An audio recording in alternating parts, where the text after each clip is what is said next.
This morning turned out to be a very bad morning for this food truck.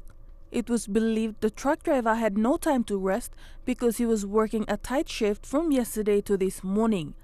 Luckily, these officers from the Papua New Guinea Royal Constabulary Mobile Squad Unit were the first to arrive at the scene. They helped the three staff who were in the front seat, one of whom was a woman. She was pulled out of the overturned delivery truck's window.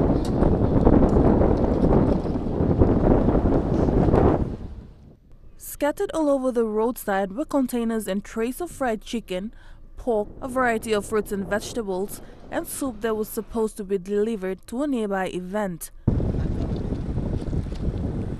Most of the hot soup and oil spilled onto the 5 men who were minding the food while they were being transported to the venue. Eyewitnesses said they were lucky not to have sustained more serious injuries.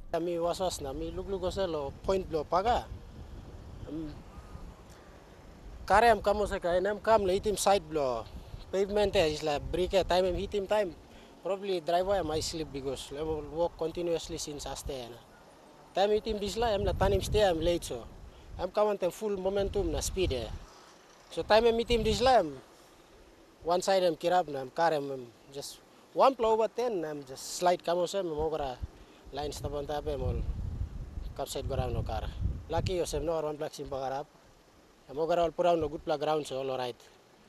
But I think all just small several injury, only scratch, all bruises, skin blow. All of the staff received minor injuries, but only one man broke his nose and mouth when he jumped out of the vehicle. Michelle Stephen, National MTV News.